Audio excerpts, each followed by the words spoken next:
Hello my dear friends, welcome to IBT Make My Exam.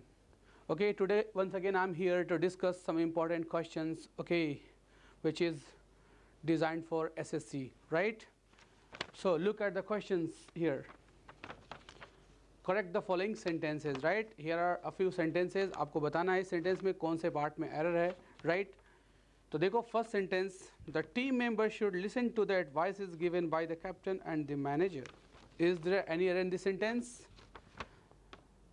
Okay, तो देखो you must be quick to understand. Here the word is advices. क्या ये word?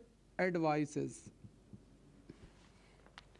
अब देखो ये advice दूसरा क्या होता है? ये advice, right? Do remember जिस word के लास्ट में IEC का यूज़ करते हैं वो क्या होता? Verb, right? और IC हो वो क्या होता? Noun, right? Advice का meaning होता है सलाह, राइट और इस एडवाइस इसका मीनिंग क्या होता है? सलाह देना, राइट. तो याद रखो सब्जेक्ट के बाद जब ये यूज़ होता है तो इट मीन्स कि सब्जेक्ट के बाद क्या आता है? Verb, right. और अगर इसको नाउन की तरह यूज़ करेंगे, आई नीड योर एडवाइस, मुझे तुम्हारी सलाह की ज़रूरत है, right. Please don't advise me, तो यहाँ पे हम किस तरह यूज़ करेंगे? वर्ब के. Now the point is clear. Do remember advice जो है ये काउंटेबल नाउन नहीं है, अनकाउंटेबल नाउन है, राइट. तो अनकाउंटेबल नाउन में हम एस या ई एस जोड़कर उसका प्लूरल नहीं बनाते, ओके. तो एडवाइस का हम एडवाइसेस नहीं करेंगे. तो इस पार्ट में एरर किया था. एडवाइसेस की जगह पे हम सिर्फ क्या यूज़ करेंगे? Advice. Okay, the point is clear. Okay, so the next question is this cattle has been in trouble ever since the famine. मतलब ये जो कैटल हैं, मवेशी हैं, पशु हैं, ये क्या हैं? इनको ट्रबल हो गया. कब से परेशानी में है ये? जब से फैमिन मीन्स अकाल आया, राइट. अब देखो कैटल, कैटल जो वर्ड है ये कैसा नाउन है बताओ? ये प्लूरल नाउन है, राइट. बहुत सारे अगर गाय हों, भैंस हों, इसे हम जो मवेशी पशु कहते हैं उसे हम कहते हैं कैटल, राइट. तो कैटल जो ये वर्ड है ये प्लूरल है और प्लूरल के साथ हम इसका डेमोन्स्ट्रेटिव प्रोनाउन जो यहाँ पे यूज़ किया गया है दिस, ये सिंगुलर के लिए आता है. तो यू हैव टू रिमेंबर कि दिस का प्लूरल क्या होगा? दीज, ठीक है. तो कैटल के साथ हम क्या यूज़ करेंगे? These cattle. Now the point is clear. अगर यहाँ पे होता दैट कैटल तो फिर हम दैट का प्लूरल क्या लिखते हैं? Those. Now the point is clear. तो क्या यूज करेंगे? These cattle. और हैज़ की जगह पे क्या लिखेंगे? Have, right. प्लूरल वर्ब का भी यूज करेंगे. These, the right answer is these cattle have been. Now the point is clear. Next question देखो, the third one is force was brought in to the, क्या है? Force was brought in to curb the militant, right. तो force, force का meaning तो आप समझते होगे. Force का मीनिंग क्या होता है? बल, ताकत लगाना, फोर्स लगाना, राइट. यहाँ पे बात किसकी हो रही है?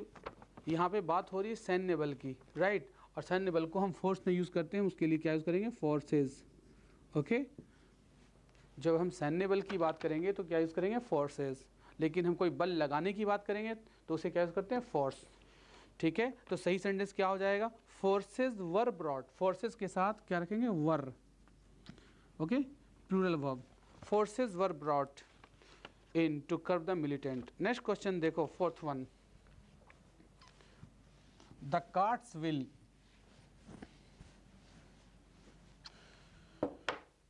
ओके, तो try to be a smart learner और क्वेश्चन को फाइंड करो विद इन अ सेकेंड और within 2 seconds only, right. देखो यहाँ पे जैसे ही आप देखो ये कार्ट्स व्हील है और दूसरा क्या है? Tables leg. दोनों क्या है? ये अपस्ट्रोफी एस का यूज़ आपको पता होगा. बट याद रखो कि जब हम लिविंग बींग्स की बात करें, ह्यूमन बींग्स की बात करें तो उसके साथ अपस्ट्रोफी एस का यूज़ करते हैं, ठीक है. जैसे देखो Ram, Ram's leg, right. This is right, this one is right. और अगर मैं यूज़ करूँ यहाँ पे टेबल्स लेग, ओके, तो ये गलत हो गया. क्यों गलत? चूँकि टेबल क्या है? Uncountable noun. ये सॉरी, टेबल क्या है? ये क्या था? ये लिविंग बीइंग, ह्यूमन बीइंग है. और ह्यूमन बीइंग के अलावा हम नॉन लिविंग बीइंग की बात करेंगे तो उसके साथ अपॉस्ट्रोफी एस का यूज़ नहीं करेंगे, ठीक है. तो टेबल्स लेग की जगह पे हम क्या लिखेंगे? The leg of table, okay. तो यहाँ देखो द कार्ट्स व्हील, तो ये सही सेंटेंस क्या होगा? The wheel of cart, right. And the table's leg, तो यहाँ यूज़ क्या करेंगे? The leg of table. Now the point is clear. Fifth one देखो, द आर्मी. आर्मी क्या है?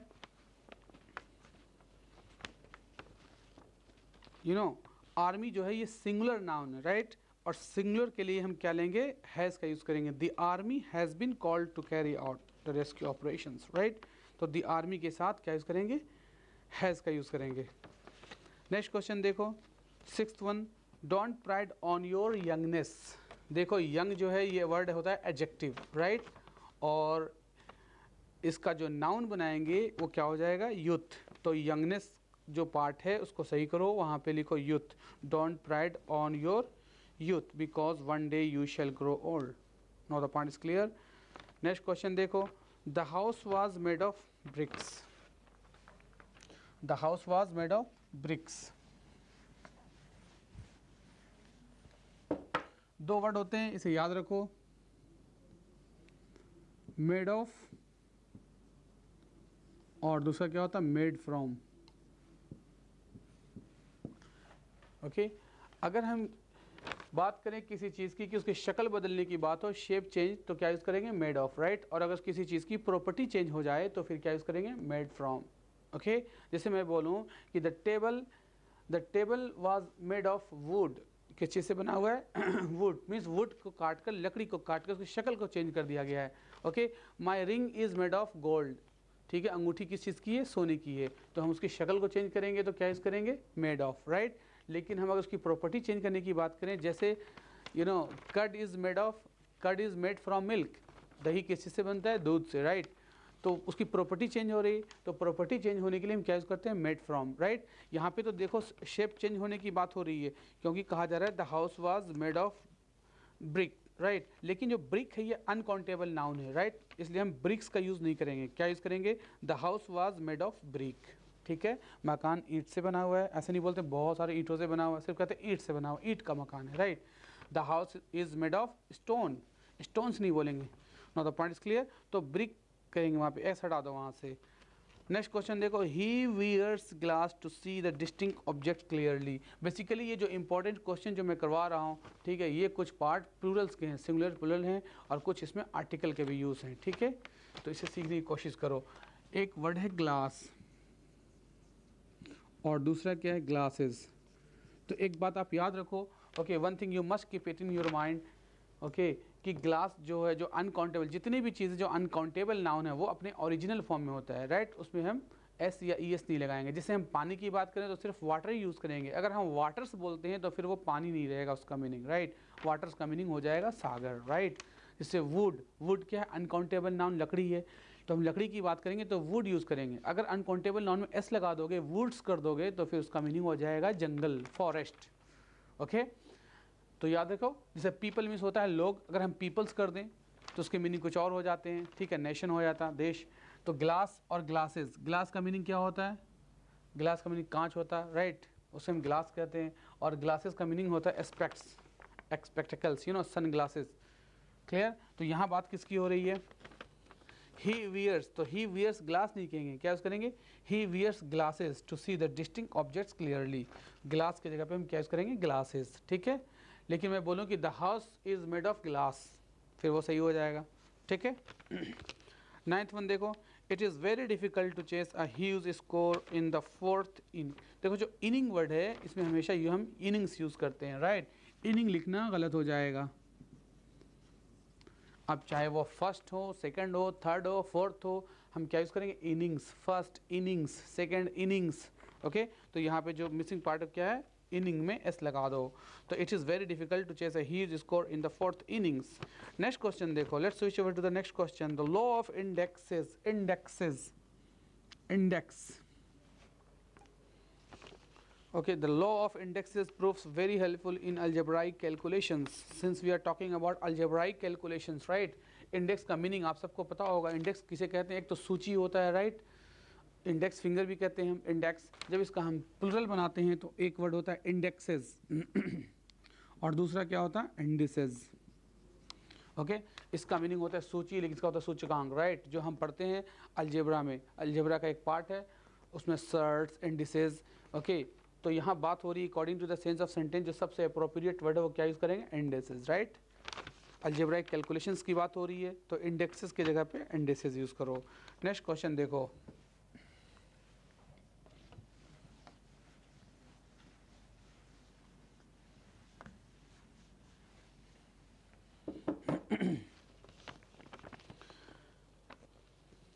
You will be promoted in the time of a year. देखो ये question पूछा भी गया, in the time of a year, the time, in the time of a year, right. और ऐसा लिखना गलत है, right. In the time of a year नहीं यूज़ करते, इसका हम अपॉस्ट्रोफी का यूज़ करेंगे, अ ईयर्स टाइम। सही सेंटेंस क्या हो जाएगा, अ ईयर्स टाइम। क्लियर। अगर मैं बोलूँ 2 सालों का समय, 2 साल यूज़ करें, राइट, तो हम क्या यूज़ करेंगे, 2 ईयर्स टाइम। ओके, ईयर में लगा दो, उसके बाद अपॉस्ट्रोफी का यूज़ करेंगे, 2 ईयर्स टाइम। ठीक है, 5 days times, the time of 5 days नहीं कहेंगे, क्या यूज़ करेंगे, ओके, 5 डेज टाइम। क्लियर। तो याद रहे, इस तरह से हम यूज़ करते हैं, the time of a year नहीं कहेंगे, a year's time, a month's time, a week's time. Okay, तो नेक्स्ट पार्ट देखो, next question, there was no money in Ram's and Shyam's joint account. देखो we are talking about joint account. Joint account means 2 holders हैं इसके, एक ही account के 2 मालिक हैं। याद रहे, जब 2 मालिक हों तो दोनों पे हम अपॉस्ट्रोफी एस का यूज़ नहीं करेंगे, तो फिर हम किस पे करेंगे, लास्ट वाले पे। ठीक है, राम एंड श्याम ये 2 हैं, दोनों उस अकाउंट के मालिक हैं, तो हम अपॉस्ट्रोफी एस किस पे लगाएंगे, लास्ट वाले पे लगाएंगे, राइट। तो क्या हो जाएगा सही sentence, Ram's and Shyam's joint account. Okay, तो राम में जो अपॉस्ट्रोफी एस लगा हुआ है उसे हटा देंगे। Now the point is clear. तो नेक्स्ट पार्ट देखो,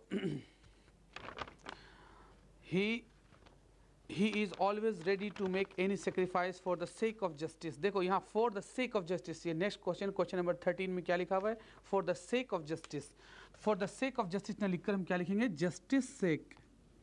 ओके, जस्टिस लिखेंगे और उसके बाद क्या लिखेंगे, जस्टिस सेक। याद रखो, it should be on the tip of your tongue, कि for the sake of justice नहीं बोलकर हम अपॉस्ट्रोफी लगा के इस तरह बोलते हैं। ठीक है, जस्टिस सेक। हम for the sake of God नहीं कहेंगे, तो क्या बोलेंगे, गॉड सेक। ठीक है, गॉड्स सेक, गॉड के खातिर। ठीक है, गॉड सेक। नेक्स्ट पार्ट देखो, the fleet of ships move at a uniform speed. The fleet of, देखो शिप मतलब होता है नाव, जहाज, राइट, किश्ती।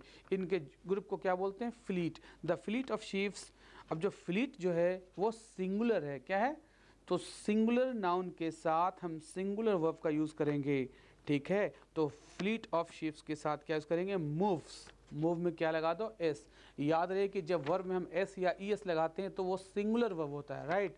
और अगर किसी नाउन में एस लगा दो, एस या ई एस, तो वो नाउन प्लूरल हो जाता है। ठीक है, तो यहाँ हम सिंगुलर वर्ब की बात कर रहे हैं, तो फ्लीट में क्या लगाओ, fleets. Next question and the last question is, there is a fight between the dwarfs and the giants, right. तो देखो बहुत सारे वर्ड्स ऐसे होते हैं जो एंड होते हैं एफ या एफ ई से, राइट। तो कुछ वर्ड जो हैं एफ या एफ ई से एंड हो तो हम उसे by adding we E S उसका हम क्या बनाते हैं, प्लूरल्स बनाते हैं, राइट। जैसे थिफ, तो क्या यूज़ करते हैं, उसके लास्ट में जो है वर्ड उसको हम ड्रॉप करके उसमें टी एच क्या यूज़ करते हैं, I V E S use करते हैं, राइट। लाइफ में लाइफ्स हो जाता है, wife wifes, knife knifes. Okay, wolf तो wolfs, calf calfs, half halfs, right. लेकिन कुछ ऐसे भी वर्ड्स हैं जिसमें हम सिर्फ एस लगाते हैं। ठीक है, जैसे यहाँ पे वर्ड यूज़ हुआ है ड्वार्फ। ड्वार्फ के लास्ट में एफ है, हम एफ को ड्रॉप नहीं करेंगे, सिर्फ क्या लगाएंगे, बाई एडिंग एस, वो वर्ड क्या बन जाता, प्लूरल बन जाता, राइट। इसी तरह से कुछ और वर्ड हैं जैसे हुफ। हुफ में क्या लगाते हैं, एस लगा दो, ये कैसा बन जाएगा, ये प्लूरल बन जाएगा, राइट। रूफ, तो रूफ में भी क्या हो जाएगा, रूफ्स। बिलीफ्स, ऐसे बहुत सारे वर्ड्स हैं, ठीक है, जिसमें एस लगाने से वो प्लूरल बन जाते। तो यहाँ पे जो लास्ट क्वेश्चन कह रहा है, there is a fight between the dwarfs and, अब जो यहाँ पे वर्ड यूज़ किया गया ड्वार्फ्स, वो क्या यूज़ किया गया है, DWARVES, राइट। लेकिन आपको ये पता होना चाहिए कि ड्वार्फ में एफ को हम चेंज VES में नहीं करेंगे, ये लिखना गलत है और ये पार्ट सही है। तो मुझे उम्मीद है कि आपने बहुत कुछ सीखा होगा, राइट। और इसे प्रैक्टिस करो, ओके, प्रैक्टिस करो, ज़्यादा से ज़्यादा क्वेश्चन सोल्व करो। इससे करेक्ट द फॉलोइंग सेंटेंसेस से हम नेक्स्ट वीडियोस भी अपलोड जल्दी करेंगे, right. So please keep watching and sharing with your friends. That's all, thank you.